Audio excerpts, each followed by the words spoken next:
Finance. This is an area here, I want to touch on it briefly, because I know I'm probably running out of time here. But this is an area that I see you guys having a great opportunity to help us.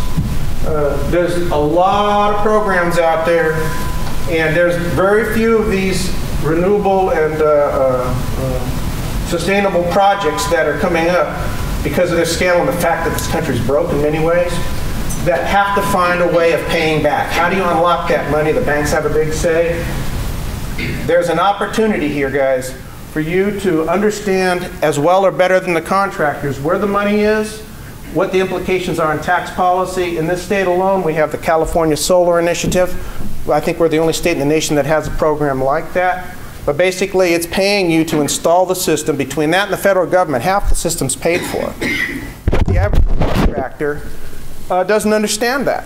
He doesn't understand where the money is. It's like Jerry Maguire and said, "Show me the money." Well, if you can help the contractors find the services, find the solutions, find the financing, they're going to want to come to you. Let me make a caveat here. The California Solar Initiative is so successful that it's run out of money 4 years early. And now that's been a blow to the market here in the last 6 months on the commercial and industrial level. But it's also set the stage for us moving in from beyond net metering to feed-in tariff. Have any of you heard the term feed-in tariff? Feed-in tariff is used extensively in Europe, which means you get paid for the excess power that you create on your property, and you get to sell that back to the utility at a good rate that covers your cost. You can actually make a little bit of a profit. Well, the state is starting to move in that direction right now because A, we're running out of the CSI money, B, that has to be a model that's going to be a bridge solution until we actually achieve grid parity. And I'll close on that term grid parity because I think it's important for you to understand that in a little bit, but that's a very important term. So understanding how projects get finances and how your industry can possibly work with banks and come up with financing models, lease programs, understand how projects actually get put together, gets you into the value-added stream. And that's where I see a great opportunity for your industry to work with the contractors to add a layer of value. And that would give us reason to talk to you because I don't know where all the pieces are. I'm only working project by project, but you're talking to many contractors. Again, an opportunity. The broad sectors here in California that are being touched, and there's a lot of subsectors that you all probably have personal interests in, but federal government, state and local government, commercial, industrial, and residential. By large, the largest segment, believe it or not, up there is residential. The problem with it is it's a lot of small transactions, so it's a very difficult market, and at the same time, it has a lot of promise. So from a strategy standpoint, some of you might want to say, where do I want to pick to play and where do I want to grow my strategy and my opportunity? I would say take a look at that seriously because there is money to be made in every one of those sectors. I'm going to kind of wrap up my few minutes here on the podium and just kind of hit again what I think is important from our perspective as a contractor. But let me start off by saying,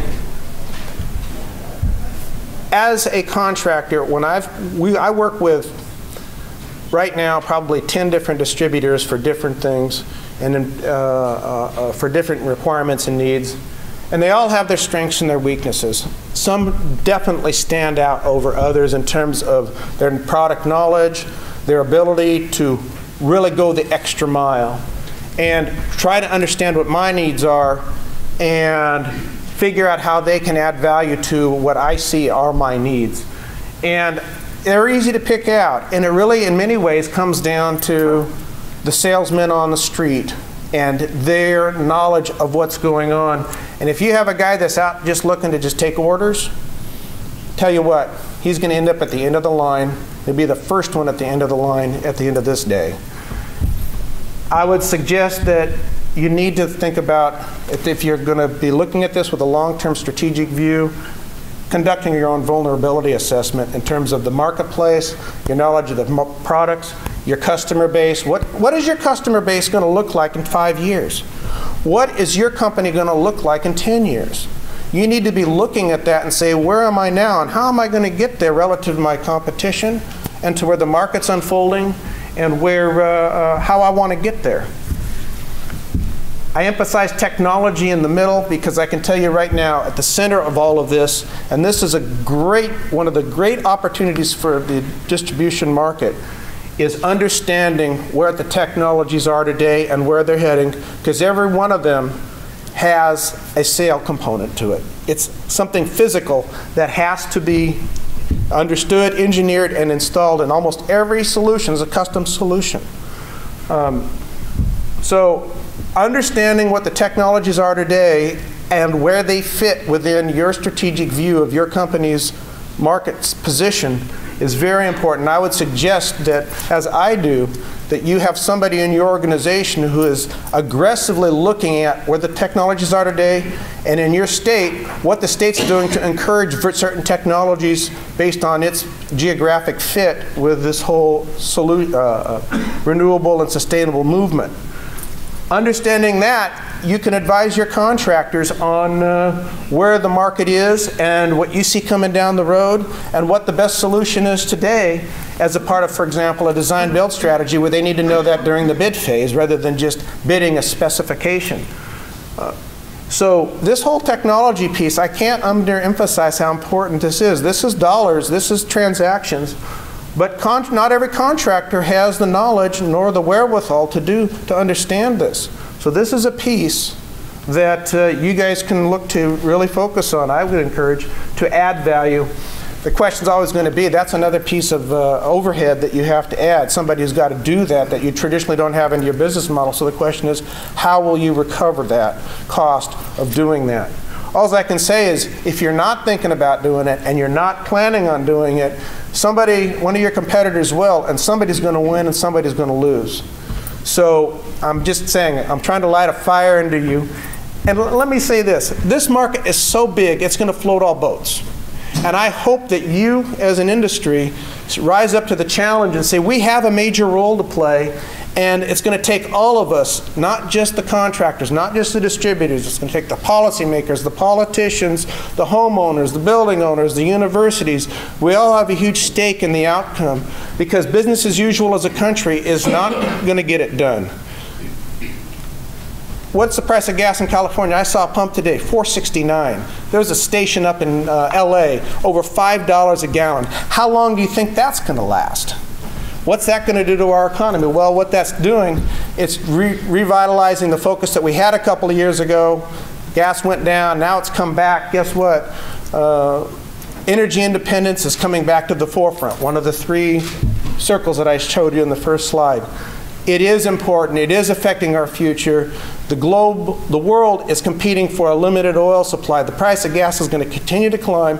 It's that differential between your usual sources of energy and your alternative sources of energy, whether incented or standing on their own, that's driving this whole market.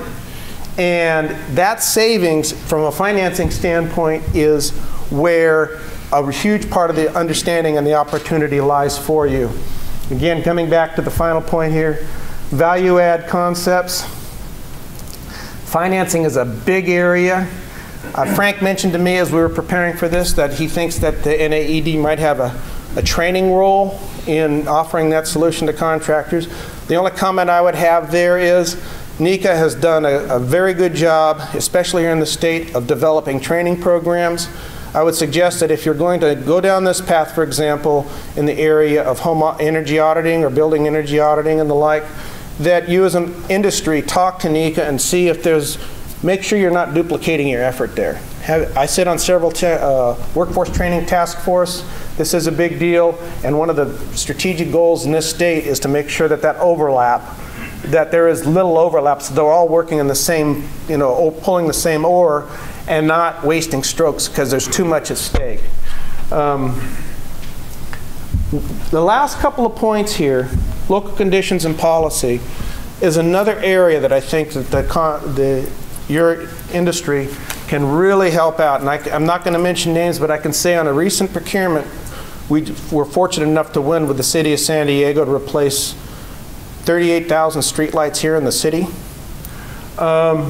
It was the salesman in that distributor's force who had local knowledge inside the city, shared it with us in a very careful and controlled way so there was no conflict of interest involved.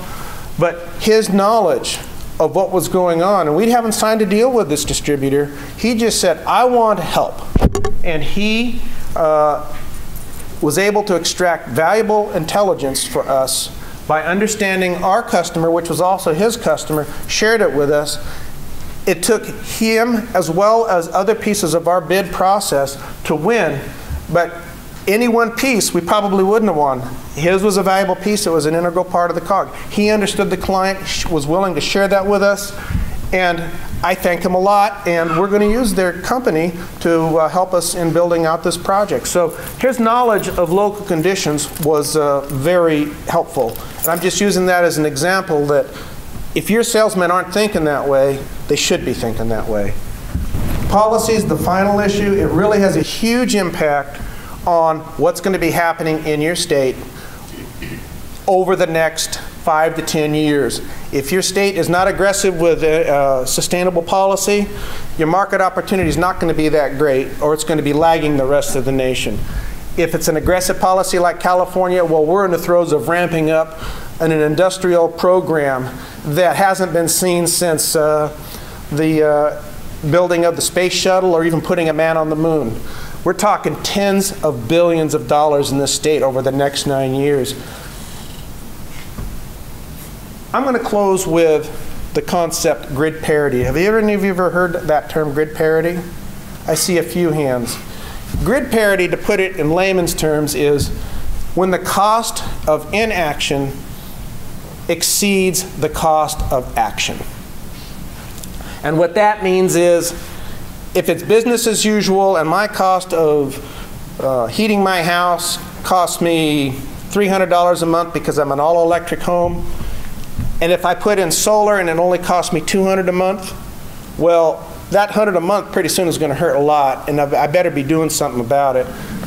But the question is, how do you get there? Well, grid parity occurs from a financial standpoint when the pure cost of that energy source, unincented, no federal subsidies, not even a tax incentive, nor California Solar Initiative or rebates from utilities is available, so that its natural cost from the contractor standpoint is below, in terms of its equation, in terms of kilowatt hours produced, for example, is below that of the traditional source.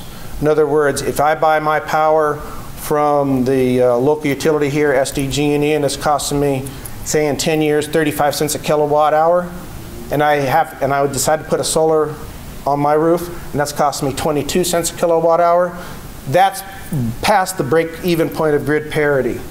And why is that important? Well, in any marketplace, you're not going to really see an acceleration of the opportunities until grid parity is reached in your region for a given technology.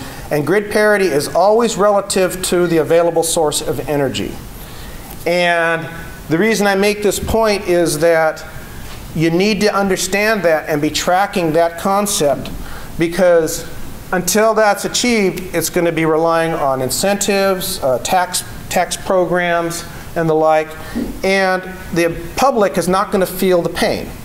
They can say, well, it's cheaper to do nothing, so I'm just going to live the way it is. And when it's cheaper not to do nothing, then the pain is going to be so high that grid parity, when grid parity is reached, that economically they can't have any other, don't have any other choice. But the beauty of that is that really reinforces what this country is all about. Grid parity says when it's naturally more expensive to do nothing than to do something, well, that's free market at play in its perfect form, because now my options are to either respond to my cost or to live with a higher cost.